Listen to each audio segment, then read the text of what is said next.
I was born to be a Bitcoiner. I was born in post-Soviet Russia. I've seen two hyperinflations throughout my lifetime. I've seen my parents' assets seized. I've seen my bank accounts just shut down. America is a land of immigrants. So even if you were born in America or Canada, probably your grandparents came from somewhere in Europe, if not great-grandparents. All the EU countries have citizenship by descent programs available, depending on what kind of generation immigrated out of the country. I just got back from El Salvador and I was at Bitcoin Beach and we could pay in Bitcoin for coffee. It was pretty sick. For those just relocating to the Bitcoin country, that's a very easy solution. Cost under $2,000. Come and stay, live there for 5 years. After that, apply for naturalization. Go to Argentina, have a baby, and get a citizenship in less than a year. Katie, welcome to the Bitcoin Infinity Show. Thank you for joining us. Absolutely happy to be here, guys. Yeah, happy to have you here, Katie. You were known as Katie the Russian, but I prefer to call you Katie the Sailor. Nice. I like it. All right, since borders are bullshit anyway. Yeah, Katie, welcome to the Bitcoin Infinity Show. We haven't had you on before, we're ashamed of that fact. So we'd like to give our listeners a TLDR on Katie and Plan B passports. There's a lot of Plan Bs in Bitcoin, but this is Plan B passports. And can you tell our listeners first of all, the amazing story about you, how you ended up doing what you're doing, and what it is you're doing? Absolutely. So, Katie the Russian, you can probably guess that I was born and raised in Russia. And I moved to the US just 8 years ago. As a professional athlete, I was in a national team of Russia in sailing, in the top 20 world ranking in sailing. So America decided that I'm good enough to live here and compete for America. So I got my green card here through extraordinary abilities. And along the way, I got scammed by an immigration lawyer. So I had to self-represent myself. I paid the lawyer. She quit answering my calls. She quit answering my emails. I was halfway through the process, so I had to figure everything out from scratch, reach out to immigration unit, find my way to find my application number and everything. And I self-represented. Well, as I was doing it, I realized that I'm kind of good at that stuff. And I was already playing this game of jurisdictional arbitrage on a very small scale. Basically, I could open a bank account in the United States without a social security number. As a citizen, almost impossible to do. As a foreigner, quite easy though. Also with driver licenses. You get pulled over, you show them a foreign driver license, 90% chance they will never send a ticket because it just costs more to send a ticket to a foreign country than to not send a ticket at all and just let this Russian girl go. So I was already playing this game and I was like, there must be more to this concept. I was already becoming a Bitcoiner. And then I stumbled upon this concept of flag theory. So the concept of flag theory, my definition of it, as a way to limit your dependency on any one particular state by obtaining second citizenship, residency, etc. So flags there are different kinds of flags. Like the most important flag, of course, is Bitcoin, the cyberspace, your money in cyberspace. But then you have other instruments like passport, aka citizenship, residency permit, bank account in a foreign country, a bug out home in a foreign country, and things like that. So we stack sats and we stack flags. You can see it on my screen. That's beautiful. And I think one question that comes to mind to many people when they hear flag theory is like, yeah, but that's just for the super rich, isn't it? So like, is flag theory for everyone or is it just for wealthy people? So originally it was definitely a game that only wealthy played. Like, let's go 30 years back. The reason that flag theory actually came out is for asset protection, right? Because people realize they don't want to have all their money in the same basket. They want to have money offshore in case their home country jurisdiction comes after them and try to seize the asset. Well, now we have the best asset protection mechanism in the world called SHA-256. And guess what? We don't need the offshore bank accounts anymore. We have the better solution for that. But we still live in a physical space ourselves. So now the whole game of jurisdictional arbitrage and flat theory is more about the need space, physical space. Like, for example, many of Bitcoiners talk about 6102. And while they can't come and seize your asset, they can come physically after you. So a lot of Bitcoiners just want to have this second country to call home in case they need it. And in case their passport gets revoked, they just want a way out. So back then, the offshore accounts were clearly for ultra wealthy. Now everybody wants to have this insurance policy, a residency permit, which can cost you less than $2,000. Sometimes a real estate out of country, which for $20,000, you might be able to buy land in Costa Rica and things like that. So it is much more pleb friendly these days. Let's say that. And that's what I've been doing for the last 5 years, helping Bitcoiners to stack flags, obtain second citizenship or residency for their benefit at imbpassport.com.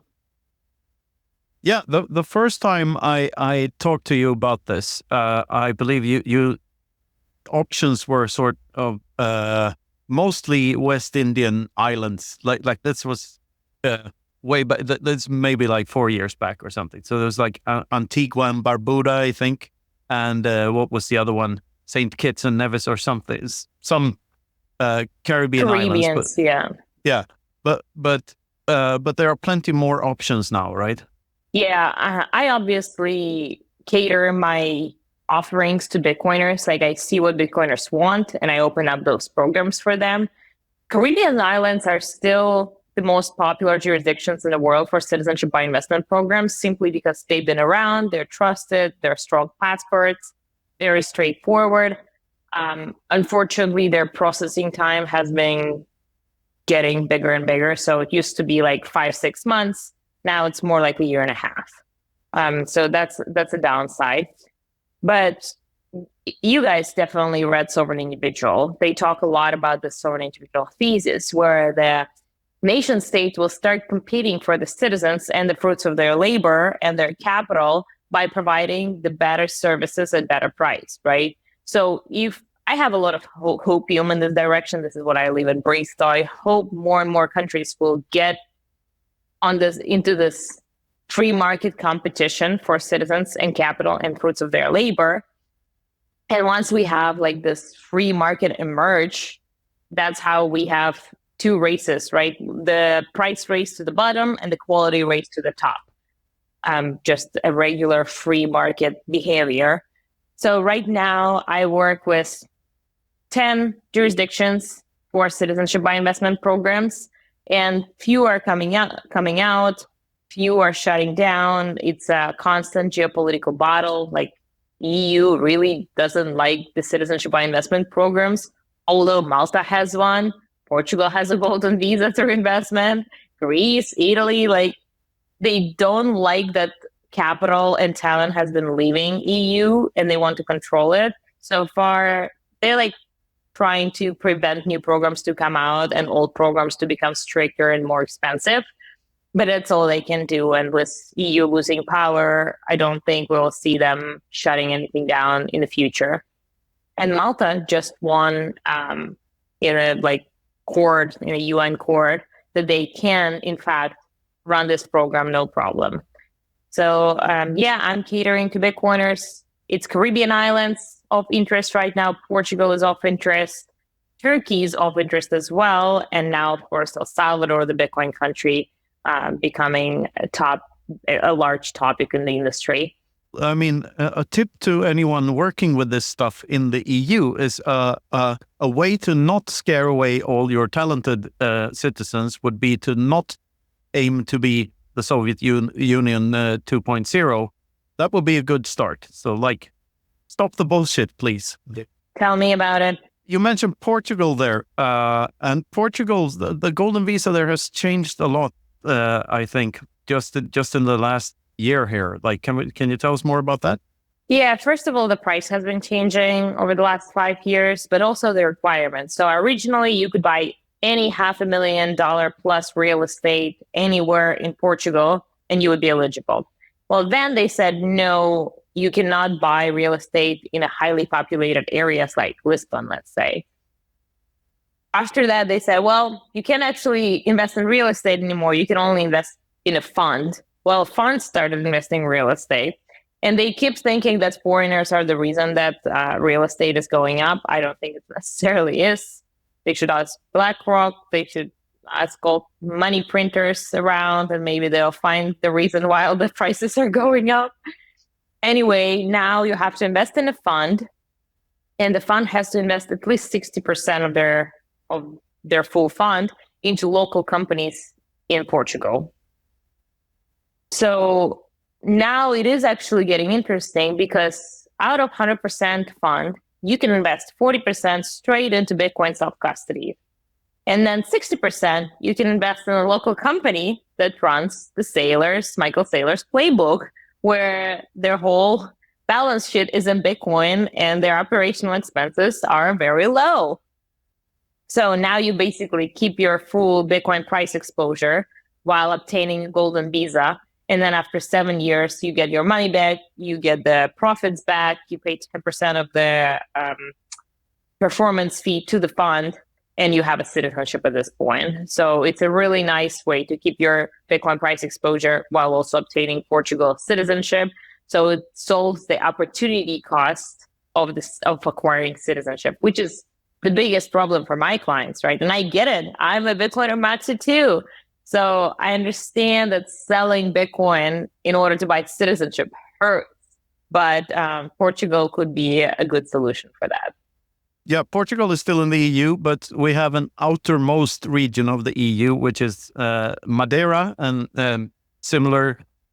There's a handful of other islands that go in the same label that are favorable to Bitcoiners. I mean, Madeira now has like almost 150 retailers and restaurants and stuff accepting Bitcoin. So that movement, I was fortunate enough to start the whole thing off 2 years ago with this fantastic group of people, and Bitcoin Atlantis was a big deal for us here in, when was it? March, beginning of March.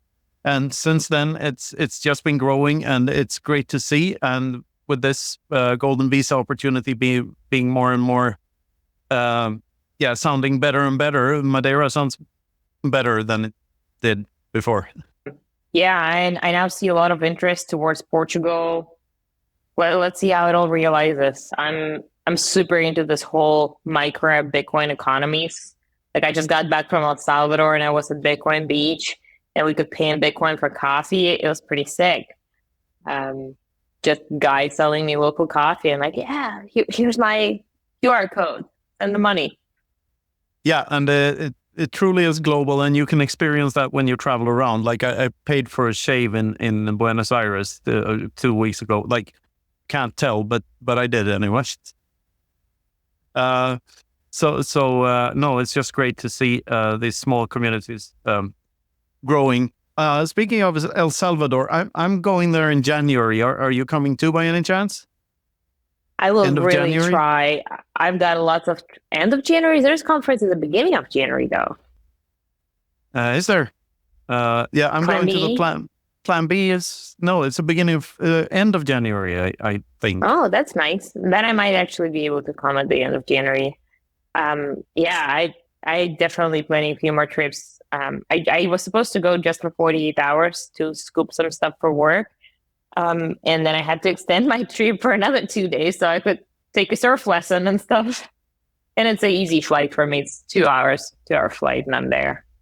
I think it was like half a year ago to a year ago that Bukele announced a new program for that he would give away citizenship to interesting people, basically, from all over the globe. And there was another program. I mean, there was like a $1 million investment in the country would grant you citizenship, but there was also some other program. Do you have an update? Oh, yeah. I can run you through all the immigration offerings that El Salvador has right now. So the easiest program. If you're just looking to relocate to El Salvador, you just need a residency permit. It's not necessarily that you want a passport. You come to El Salvador, you open up a company. As an entrepreneur, you are now eligible for a residency permit for your business activity in the country. You will actually have to spend 9 months in the country this year in order to renew your residency permit next year. So for those just relocating to the Bitcoin country, that's a very easy solution, cost under $2,000, come and stay, live there for 5 years. After that, apply for naturalization, pass a language exam, get a passport. Takes 5+ years, some paperwork, but suits those who want to relocate full-time to El Salvador. Now then, they launched Citizenship by Investment program, which I'm a huge fan of. It is much higher price than anything in the industry right now, even higher than Malta. It is basically catered to those who want to contribute to El Salvador. It's a $1 million for passport. It's the quickest processing time you see in the industry. Under 2 months, you can get the citizenship, go through the whole due diligence process. It is catered to those who wants to say, hey, I want the second citizenship that is a powerful passport, because El Salvador grants you visa-free access to EU, Schengen area, all of Latin America, some Eastern European countries that you don't have access to on your EU or American passport. But it is for those who like, look, I support what Bukele is doing. I see a great transformation in El Salvador, and I want to contribute to that and get a passport. So I'm a big fan of this program, and I actually support this whole $1 million price check. It is not a direct competition to other programs in the industry of Citizenship by Investment program, but it is a very unique thing that El Salvador can pull off quite easily. And then the new program that Nayib Bukele announced about 6 months ago on his Twitter, that 5,000 passports are going to be given to highly skilled professionals. So it's again coming back to sovereign individual thesis. Like, of course, they want to compete for your capital through Citizenship by Investment program. They want you to donate to the country. But now they also want to compete for the fruits of your labor and your building abilities. So they welcome highly skilled engineers, highly skilled doctors, philosophers, art and culture people to come and build a new El Salvador. I immigrated to the United States through the skill-based immigration. I've always thought skill-based immigration is the coolest thing, and we should really double down on that. Well, that's what El Salvador is doing. They have not launched this program just yet. I think it's going to be very soon, probably in the next couple of months. And I'm really interested to see what kind of talent El Salvador is going to attract with this program. No, this is fantastic, and I mean El Salvador being of most interest to Bitcoiners here, right? I mean, I think that program is going to be really of interest to those of us in the Bitcoin community that really want to go there and move there and all this. But one, I guess, maybe a misconception or something about this, but one question I have is that this flag theory thing, does it necessarily always mean you have to move to the place, or is it, like you say, this kind of backup or secondary option in case you can't manage to make it work in your home country? I basically see two opposites. So I see family men reaching out for Plan B passport for their kids and for their legacy, and then I see single Bitcoiners getting the hell out of their home country and relocating anywhere else. So I see both cases in my audience. A lot of people, of course, are trying to relocate. Specifically, I would say everybody's leaving Canada and UK. Those are the two jurisdictions that everybody's getting out of. Coincidentally, that's me. That's me. I've left Canada and I live in Finland right now. That doesn't sound like I've made a improvement necessarily, but Finland is much better than Canada in many respects. Anyway, continue. We can chat that later. You gave up one cold country for another cold country. Pretty much, but the weather is nicer in Helsinki where I live than Western Canada where I came from. But and you guys are about to have the biggest Nordic Bitcoin conference, aren't you? You got it. It's sort of the cat came out of the bag just yesterday. Welcome. Please come if if you can make it. But yeah, That's we are pretty cool. Knut and I are actually involved in the organization. Oh, check out. I'm literally shilling you guys on your own podcast. Yeah, we haven't talked about it too much, but yeah, glad to hear that the word has made it around. But I'm pretty happy here, and I think the Canada EU thing is at least I'm keeping my options open anyway. But maybe I'll start working on the third passport one of these days. Yeah, so we haven't started chilling the BTC HEL conference on the show yet because the news just got out a couple of days ago at the time of recording here. So we're gonna talk a lot more about it in the upcoming months, I'm sure. But you're very welcome. Yeah. Hey there, Luke. What are you doing for Christmas this year? Well, Knut, since I worship Odin, I'm celebrating winter solstice instead. Well, that sounds totally stupid. How about celebrating Christmas instead? Oh, okay, I can do that. Great, because I have some ideas for Christmas gifts for you. Just go to the Bitcoin Infinity store and you find almost anything. Well, if anything is like 20 products, but you'll find the perfect gift is our new book, Bitcoin the Invoice of Clown World, because it's absolutely great, isn't it? I think it's absolutely great, yes. And you can use code Infinity on a bunch of other places on the internet as well, including Bitbox, Stampseed, Shop and Bit. Just try it everywhere. So go click on do the things and like, subscribe, and brush your teeth. Merry Christmas. Happy solstice. This episode is brought to you by Bitbox, our favorite hardware wallet. It's easy to use without compromising security, and it's the perfect gift for your pre-coiner friends just getting interested in Bitcoin. Yes, a Bitbox is the perfect Christmas gift. You can just put a Bitbox in a box and leave it for a bit, and then give someone a box with a Bitbox a bit later during Christmas. Exactly. Right now, they have a great deal for Christmas with the Bitbox Christmas Special. Get the Bitbox 02 hardware wallet, a copy of the little Bitcoin book, plus extra cards and tags to personalize your gift. So go to bitbox.swiss/infinity and get your Bitbox today in a box. Make sure it's the Bitcoin only edition. Yeah. Otherwise, a very cute rabbit dies somewhere. Probably. Regarding the Canadians and Americans relocating to EU, I've actually been very busy lately with citizenship by descent programs as another path to second passport. So you know that America is a land of immigrants. So even if you were born in America or Canada, probably your grandparents came from somewhere in Europe, if not great-grandparents. Well, all the EU countries have citizenship by descent programs available, depending on what kind of generation immigrated out of the country.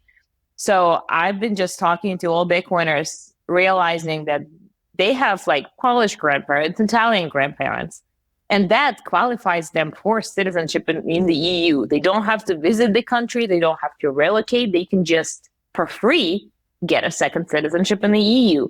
And it may not be the desirable relocation destination for most Americans, but it is a very solid second citizenship in case of emergency, very strong passport. So that's what we launched the Plan B passport just a couple months ago. We help Bitcoiners to actually do genealogical search to find what was the name and date of birth and place of birth of their ancestor in the EU. So we have that option if you don't really know where your ancestors are coming from. And after that, we are able to retrieve all of their documents, archives, and then submit the application on behalf of the applicant to get a second citizenship in a matter of 8 to 36 months. So we've been really busy with that. That's a really cool offering and an easy sell for us. That sounds super cool. And I have to ask the follow-up question. Are there similar programs in West Africa? I would have to look into that. Yeah, I guess that would be trickier. Or maybe not. Maybe it's easier even. I will look into that. That's not a common question, so I don't know the answer. So yeah, I'm catering to Bitcoiners. So if I start hearing that question, I'll open up the program. One country that comes to mind that I recently visited is Argentina. I know that there's getting a citizenship in Argentina is super cheap and pretty easy. You just have to spend some time there, basically. So, like, do you have any ideas about Argentina now that Milei is in power and all of that? Yeah, go to Argentina, have a baby, and get a citizenship in less than a year. That's the plan? I mean, it's a legit program. So Argentina grants the rights as citizenship by birth to the baby. So now parents of an Argentinian born child have a right to obtain citizenship too, and it takes like a year or two for them. So a lot of people starting to do this things called birth tourism, and they go to Latin American countries like Brazil, Argentina, have a baby there, and become residents or then citizens of the country. It's another way to establish a new flag. And as somebody in my childbearing years, I've been definitely thinking about it. And I guess then their grandchildren can potentially claim genealogy things and claim the old passport back that their grandparents had. Well, the child will get the citizenship of Argentina, will get a citizenship of basically both parents, whatever citizenship they hold. So like some children are born with 3-4 citizenships right away, and they never have to stack flags. We stacked on their behalf, I guess. Here's a question: like, what do you think the whole pandemic circus did to this whole movement? Like, do you think it accelerated this? I mean, not only for people, because it obviously accelerated it for people. There are more digital nomads now than before. I mean, if I remember correctly, like video conferencing wasn't really a thing before COVID, or before the lockdowns, I should say, because COVID wasn't that big of a deal. The lockdowns were, but still, do you think that the nation states themselves have accelerated these things post-COVID just to compete more for people? So nation states obviously also trying to meet the demand, right? One thing you always have to do is follow the money whenever you talk about literally anything. So let's say Caribbean islands, they had 2 income streams, tourism and citizenship by investment. Well, guess what? During the lockdowns, they couldn't have any cruise ships coming in or any airplanes flying in. There was like complete lock on any kind of tourism. So they doubled down on citizenship by investment programs, and they discounted the programs for like a year, just dropped 25% of the price just so they can attract more and more citizens, more and more applicants, let's say. That was one thing. And then, of course, with the digital nomads realizing they can work from anywhere in the world, the demand just skyrocketed. So now the digital nomad visa became a thing all over the world.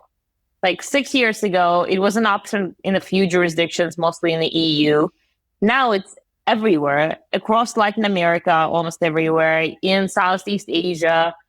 Also, they have digital nomad visas. So that definitely accelerated. And again, digital nomad visa falls really well into the whole sovereign individual thesis. Come and build from here, pay less taxes than you would in your home country, but paid here. Hire local people, build an office here, you're welcome. So that's pretty cool. Yeah, to dive back into one of Luke's questions, I to remember like 4 years ago that I think it was the Antigua one, that you only had to spend 1 day on actual Antigua per year, but you could still have the passport. Is that so correct? Most of my jurisdictions don't require you to visit the island or the country at all. El Salvador doesn't require it. 4 out of 5 jurisdictions in the Caribbean don't require a visit. It's an online interview, and that's it. With Antigua, you just have to spend 5 days in the next 5 years in order to renew the passport. So yeah, those citizenship by investment programs is a true capitalism comes to nation state services. You literally buy a passport, which is cool. I want more of it. That's so cool, because like there's a Hans Hermann Hoppe term that I love, that governments don't compete for goods, they compete for bads. But in this case, they actually compete for goods, because the bads drive the good people out, and now they need to enter the free market to find new goods to import to the country. And we put it in our new book that the opposite of equality is not inequality, it's quality. So like either you have equality or you have quality. And I think there's something to that. You can't, equality is only possible if you chop people's legs off. That's how you get equality. So no, this is a very positive thing. And it's, I'm so happy to hear that this is just expanding and growing in every direction, widening and deepening. Yeah. Yesterday I was accused in being an equality advocate on Twitter because I mentioned that Plan B Passport's mission is to employ all the good-looking women of Bitcoin Twitter one day. And people were like, why are you only hiring women? Are you just trying to the whole equality thing? I was like, oh my God, this has nothing to do with me trying to just choose by gender. But as a female CEO, it's just much better dynamic for me to have full female team. And also like, I don't want to boss around a man and then come back to my home and try to bring the same energy to my husband. That's just going to be really wrong. But like try and explain it on Twitter in 280 digits. Like, so the woke Nazis came to me and were like, hey, you're here trying to spread the whole equality mess. I'm like, no, I'm just trying to build a business that works for me too. No, but you're only employing beautiful women, right?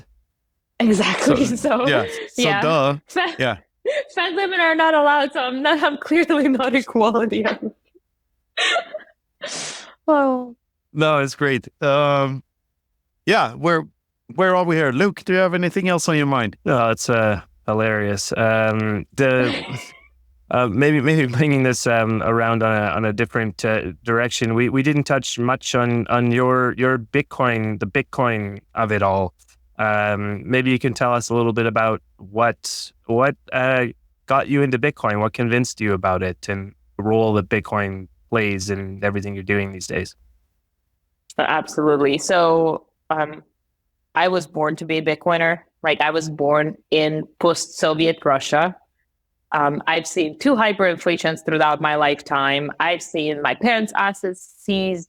I've seen my bank accounts just shut down because I'm somewhere abroad and forgot to tell my bank about it and some other reasons. So it was only a matter of me learning enough about Bitcoin to become a Bitcoiner.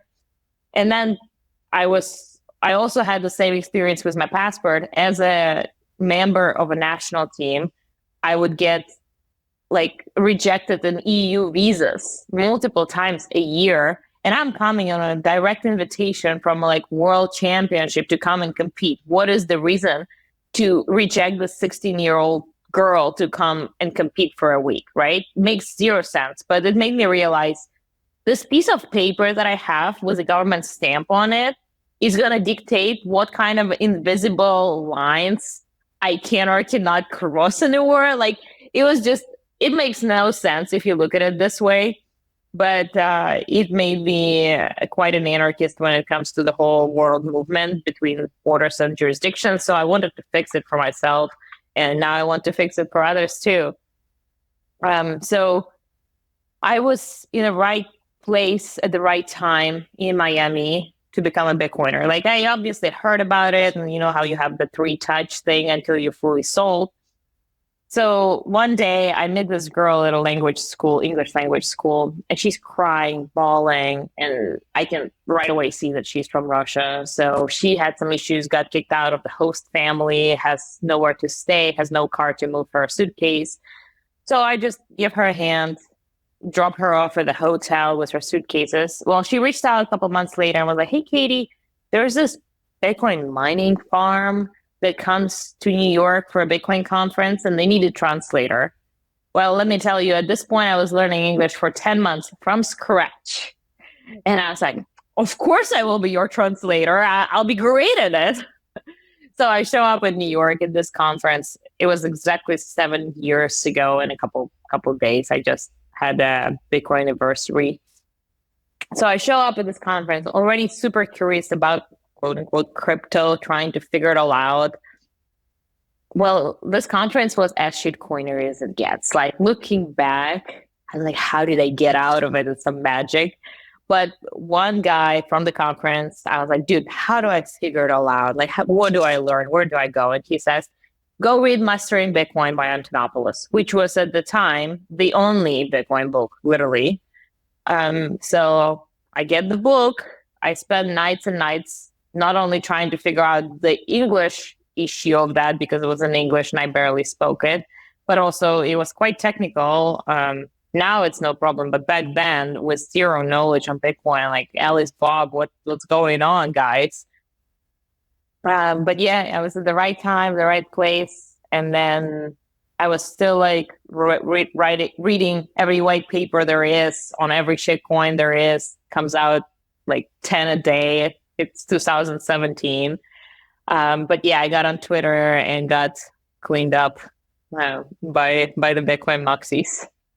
Yeah, and good thing too. And I mean, I think there's one thing with a lot of Bitcoin maxis generally is that we're deep in, right? Like find Bitcoin and then there's like this motivation to do something in the space and something that aligns with it. And I mean, the Plan B passport thing absolutely just instantly feels like this is a needed service within the community. But did it start out that way?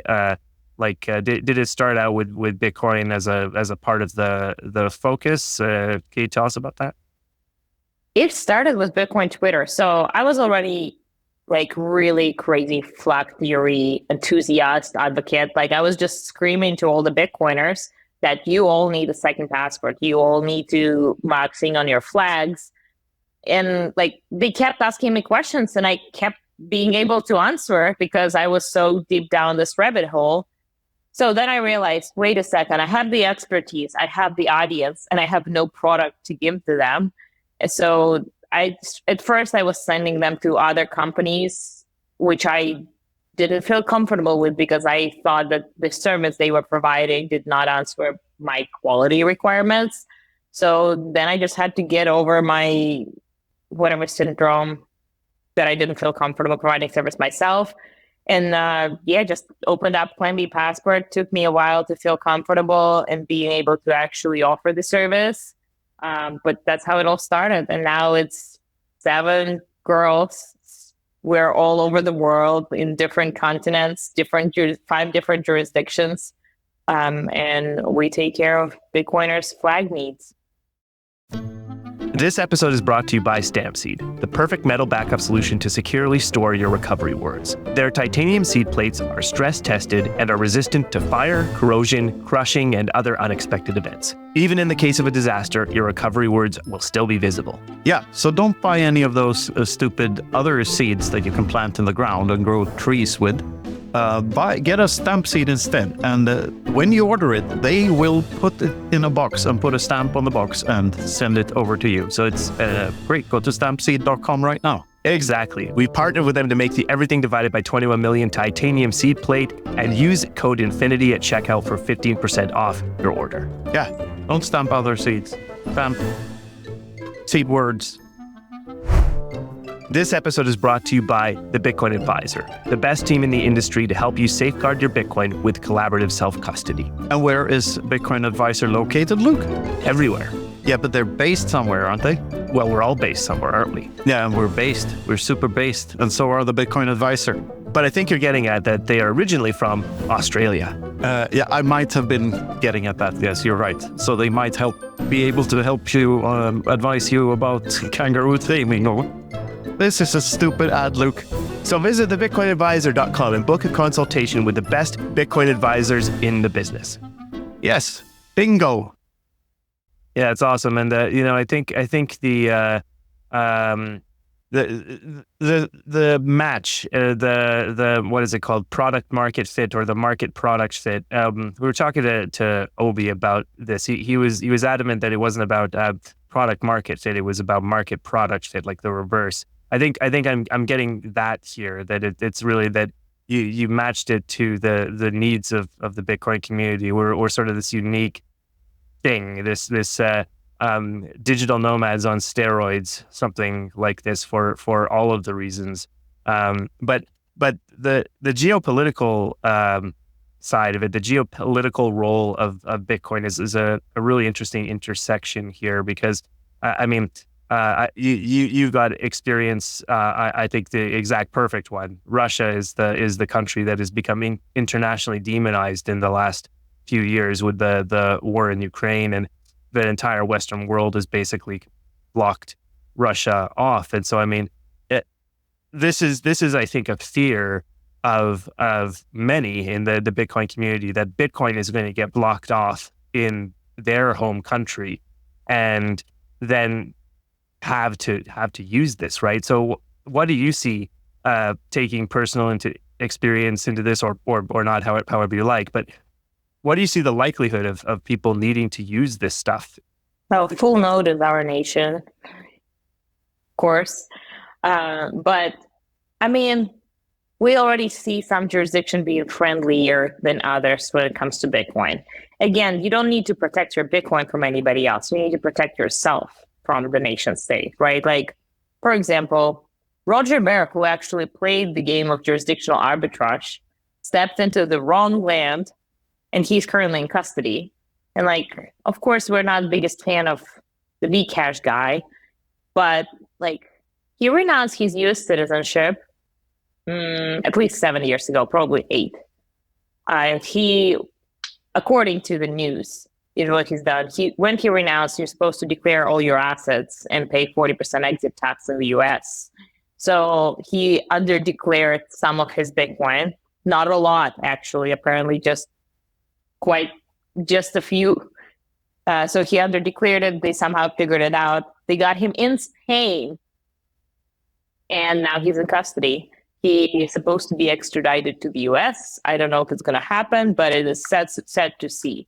So, of course, he's more of a political prisoner in a way. They wanted to make a case out of him and show Bitcoiners that's what we could do if you don't share the information about your assets with us, because we want to know everything.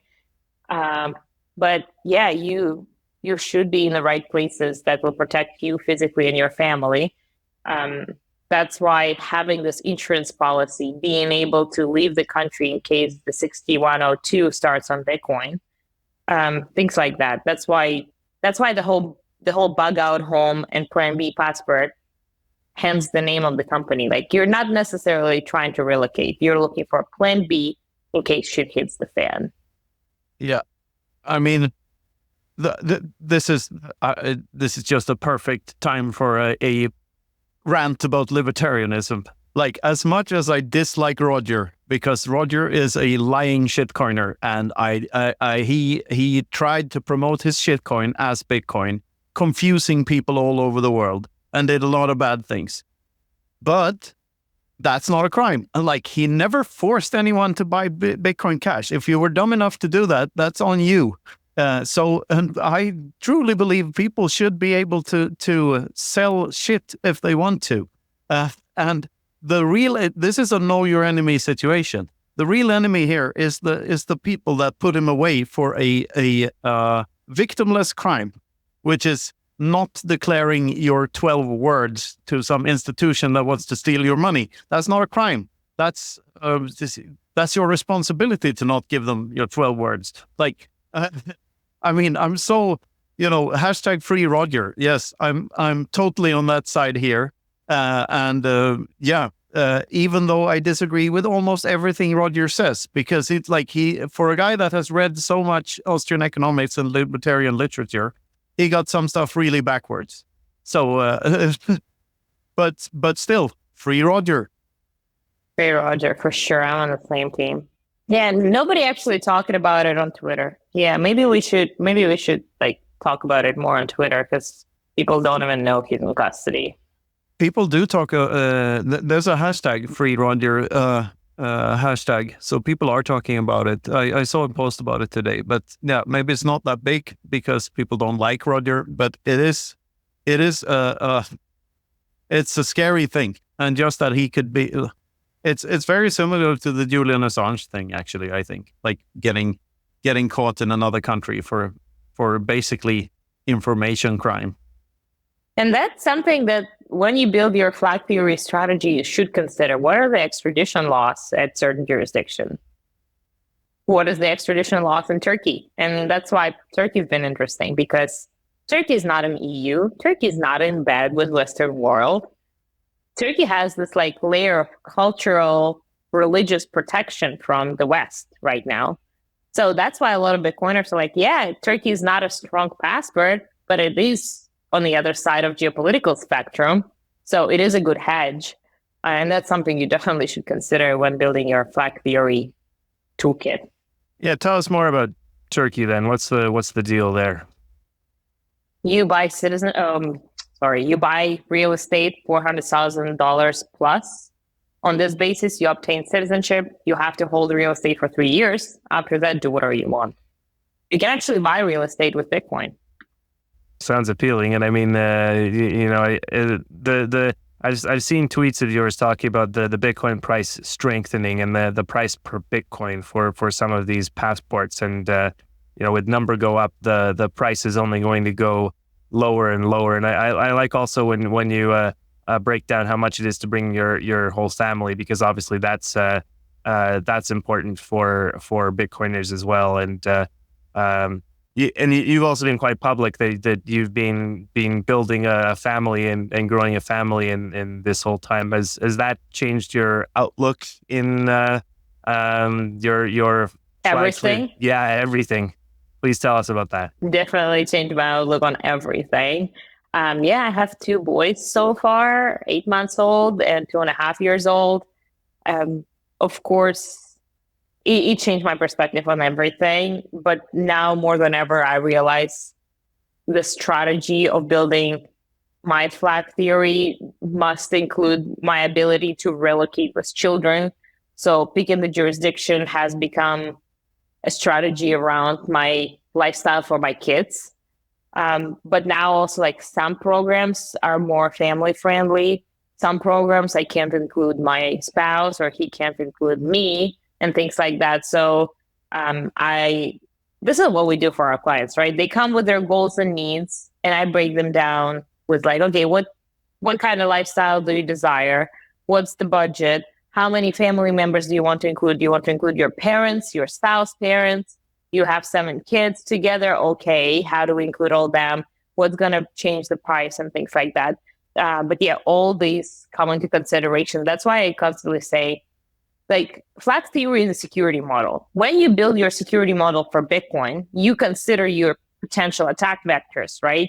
So you're like, I travel a lot, so I need to have access to my coin in any jurisdiction. So I can't like put my seed phrase on the ground on a steel plate on my backyard. That's not going to work. So you build up your security system based on your goals and needs.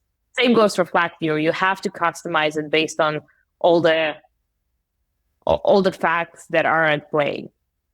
Yeah, understandable. And well, yeah, my son, my first kid is 10 months, so it's I get the entire thing. It's having young kids is having kids period. Yeah, changes your perspective. Sure. I wonder in all this, what do you think of kind of your outlook over the next few years? Are you optimistic about the world and the future, the way things are going? So I really like the fact that I have all the plan Bs in place, because that makes my front yard greener. You know how they say that the grass is always greener on the other side? Well, the grass is greener where you fertilize it, not just chemicals, but but you know what I mean, right? Like what you feed will grow. And I'm currently in Texas, which was chosen strategically for all the family needs that we have at the time. And it's been serving me quite well. We built out a perfect bubble for Bitcoin France here. We shook a hand of local farmers. So we have access to everything we currently need. And we build this perfect green grass place for ourselves. Now, of course, I have plan B and C and D in place, which makes me sleep well at night. So I am in an absolute hopium mindset. Like I see future as beautiful and positive for me and my family I think many of us Bitcoiners have this thing now that like, look, we figured out the money system. Now everything's great. We're no longer in the rat race. We're no longer doing jobs we hate. We no longer have to have dinners with people we dislike. We actually have this beautiful tribe and community. And everything is beautiful in my life right now. It's great to hear. I guess my question is a little more like a big picture, like geopolitically even. Do you think Bitcoin is going to help for peace in the world? Because again, I think what you talked about, the plan B of it all is if everything goes to shit kind of thing. And you've seen examples of this in the last few years, but do you think it's going to get better? Yeah. Well, I don't have to tell you guys about the whole let's separate state and money and it's going to make everything better. You've heard that too many times. You know it by heart. You feel it. So, of course, I want more and more people to see this beautiful exit. I don't want us to go and do violent revolution to make it like anarchy is not enforceable. That's the whole point of anarchy. Anarchy is a voluntarily opt-in system. And, the way I see it is basically like a network full of nodes. First, you become a full reliable node. Like I'm an anarchy node.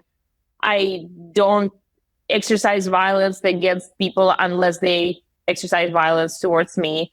I don't lie.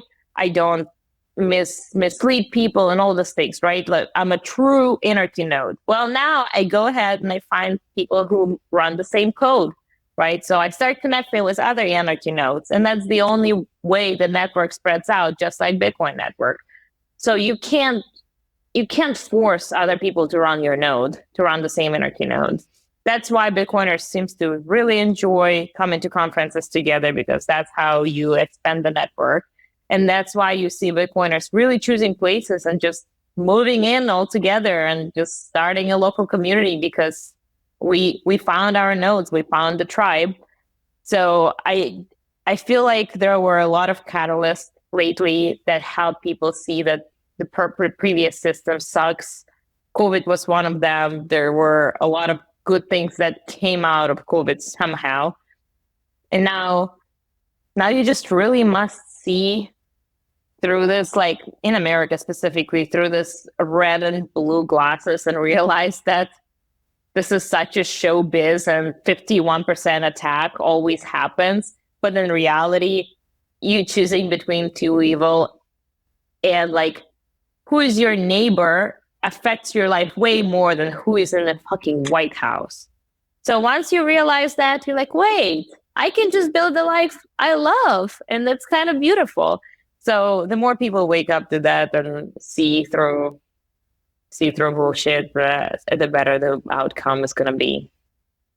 Oh, that was a fantastic rant, Katie. I mean, nail on the head. And I'm going to identify as an anarchy node in the future. Like, so whenever a website asks me for my pronouns, it's anarchy/node. Like that's, no, this is so good. And speaking of anarchy and libertarianism, and so because you hit the nail on the head, it's not enforceable. We have to do it ourselves. We have to just connect with one another and live our lives as we want to, and do our best to not have to follow the rules that others try to impose upon us. That's it. Like it's so simple. And I think the beauty of Bitcoin is that this whole don't trust, verify mentality, actually now 10 years down the line and moving into the future, creates this web of trust between us Bitcoiners, because I think honesty is the currency of the future. Bitcoin is honesty, and honesty on every level is the currency of the future. The only thing you have except your stack that is actually valuable is your reputational capital. It's everything. And it becomes more and more important the further into the future we get. And that is what an anarchy node lives on. That's the anarchy node fuel. It's honesty, like your reputation, that you don't fuck people over. Otherwise, you get shunned out of the community and you have nothing left. And by the way, and then you gotta identify the B cache anarchy cache node and make sure you cut them out and split from the network. Whenever they run malicious node. Yeah, exactly.